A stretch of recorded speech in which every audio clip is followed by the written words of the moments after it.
Hello friends, welcome back to Kavya's kitchen. ಇವತ್ತಿನ recipe pesarattu ಅಥವಾ ಹೆಸರುಕಾಳಿನ ದೋಸೆ ಅಂತ ಹೇಳ್ಬೋದು. ಈ ಒಂದು ದೋಸೆ ಬಂದು ಡಯಟ್ ಮಾಡೋರಿಗೆ, ಹಾಗೆ ಶುಗರ್ ಇರುವಂಥವ್ರಿಗೆ, ಹಾಗೆ ಯಾರಿಗೆ ಬಾಡಿಲಿ ಕೊಲೆಸ್ಟ್ರಾಲ್ ಜಾಸ್ತಿ ಇರುತ್ತೆ ಎಲ್ಲರಿಗೂ ಕೂಡ ತುಂಬಾ ಒಳ್ಳೆಯದು ಅಂತಲೇ ಹೇಳ್ಬೋದು. ಖಂಡಿತ ಮನೇಲೊಮ್ಮೆ ಟ್ರೈ ಮಾಡಿ ಈ ರೆಸಿಪಿ ಹೇಗೆ ಬಂತು ಅಂತ ಕಮೆಂಟ್ ಮಾಡಿ. ಇದನ್ನು ಮಾಡಲಿಕ್ಕೋಸ್ಕರ ನಾನು 2 ಕಪ್ಪಷ್ಟು ಹೆಸರು ಕಾಳು ಹಾಗೆ 1 ಕಪ್ಪಷ್ಟು ಅಕ್ಕಿನ ನೈಟ್ ನೀರಲ್ಲಿ ನೆನೆಸಿಟ್ಟಿದ್ದೆ. ಅದಾದ ನಂತರ ಬೆಳಗ್ಗೆ ಎದ್ಬಿಟ್ಟು ಅದನ್ನ ರುಬ್ಕೋಬೇಕಾಗುತ್ತೆ. ಅದನ್ನು ರುಬ್ಬುವಾಗ ನೀವು ಅದಕ್ಕೆ ನಾನಿಲ್ಲಿ 2 ಕಪ್ ಹೆಸರು ಕಾಳು ತೊಗೊಂಡಿರೋದ್ರಿಂದ ನಾನು ಒಂದು 4ರಿಂದ 5 ಹಸಿಮೆಣಸಿನ್ಕಾಯಿನ ತೊಗೊಂಡಿದ್ದೀನಿ. ಹಾಗೆ ಒಂದು ಅರ್ಧ ಇಂಚಷ್ಟು ಶುಂಠಿ ಹಾಗೆ 1 ಸ್ಪೂನಷ್ಟು ಜೀರಿಗೆನ ಹಾಕ್ಕೊಂಡು ರುಬ್ಬುವಾಗ ನೀವು ಚೆನ್ನಾಗಿ ಇದನ್ನ ಪೇಸ್ಟ್ ಮಾಡ್ಕೋಬೇಕಾಗುತ್ತೆ. ಆ್ಯಸ್ ಯೂಶುವಲ್ ನಿಮಗೆ ದೋಸೆ ಕನ್ಸಿಸ್ಟೆನ್ಸಿ ಯಾವ ರೀತಿ ಬೇಕು ಅಂತ ಗೊತ್ತಿರುತ್ತಲ್ವ, ಸೊ ಅದೇ ರೀತಿ ಅಷ್ಟೇ ಕನ್ಸಿಸ್ಟೆನ್ಸಿಗೆ ಮಾಡ್ಕೋಬೇಕಾಗುತ್ತೆ. ಇದಕ್ಕೆ ಯಾವುದೇ ರೀತಿಯಾದಂತಹ ಸೋಡಾ ಹಾಕೋ ಅವಶ್ಯಕತೆ ಏನೂ ಇಲ್ಲ.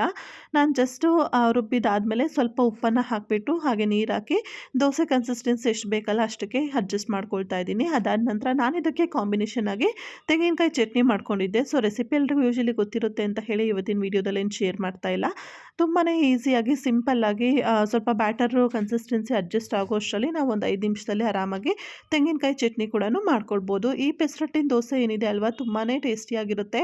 ಖಂಡಿತ ಟ್ರೈ ಮಾಡ್ಬೋದು. ನಾನು ಇವತ್ತು ಬ್ರೇಕ್ಫಾಸ್ಟಿಗೆ ಈ ದೋಸೆನ ಟ್ರೈ ಮಾಡಿದ್ದೆ.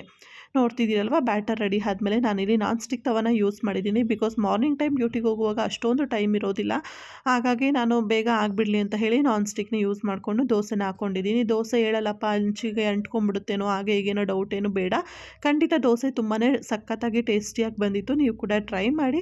ಹಾಗೆ ಇವತ್ತಿನ ರೆಸಿಪಿ ನಿಮಗೇನಾದ್ರು ಸ್ವಲ್ಪ ಆದರೂ ಇಷ್ಟ ಆಗಿದರೆ ಪ್ಲೀಸ್ ವಿಡಿಯೋಗೆ ಲೈಕ್ ಮಾಡಿ, ಚಾನಲ್ನ ಸಬ್ಸ್ಕ್ರೈಬ್ ಮಾಡಿಕೊಂಡು ಸಪೋರ್ಟ್ ಮಾಡಿ. ಮತ್ತು ಮುಂದಿನ ವಿಡಿಯೋದಲ್ಲಿ ಒಂದು ಒಳ್ಳೆ ಹೊಸ ರೆಸಿಪಿ ಜೊತೆ ನಿಮ್ಮ ಮುಂದೆ ಸಿಗ್ತೀನಿ. Thank you so much for watching. Take care.